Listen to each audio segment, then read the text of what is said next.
ইসলামে এটি পুরোপুরি নিষেধ রয়েছে। মিথ্যা বলা এবং মিথ্যা বলে ধোঁকা দিয়ে এই যে ধরনের রাষ্ট্রীয় ক্ষমতা যাওয়ার বিষয়টা আপনারা সাক্ষী থাকবেন।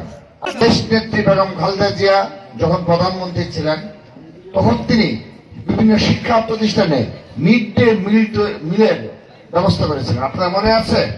চালু করেছিলেন যে মিড ডে মিল, অর্থাৎ দুপুরে এক বেলা যেন খেতে যেন পারে, স্কুলে যেন ওই খাবারের ব্যবস্থা যেন করা হয়, সে চালু করেছিলেন। পুরো বাংলাদেশ তিনি করতে পারেননি, বাট 50% অধিক শিক্ষা প্রতিষ্ঠানে চালু হয়ে গিয়েছিল। কিন্তু পরবর্তী বাস্তবতা এটি বন্ধ হয়ে গেছে।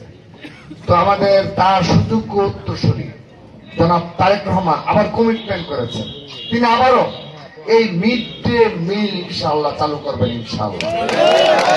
অর্থাৎ যে লিডারের এই ধরনের ভীষণ রয়েছে তাকে তো অবশ্যই সাধারণ জনগণ ভোট দেবে, নাকি ভাই?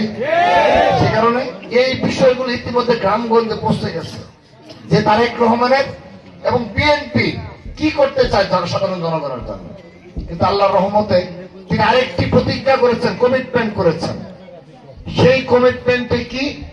সেই কমিটমেন্ট হলো তার পিতা শহীদ রাষ্ট্রপতি জিয়াউর রহমান এবং তার মাতা দেশ নেত্রী বেগম খালেদা জিয়া যখন বাংলাদেশে নেতৃত্ব দিয়েছেন তাদের আমলে ইসলাম বিরোধী একটি আইন সংবিধানে অন্তর্ভুক্ত হতে পারে না এবং তারা জীবদ্দশায় কখনো ইসলাম বিরোধী কোন প্রকার কর্মকাণ্ড বরদাস্ত করেন নাই।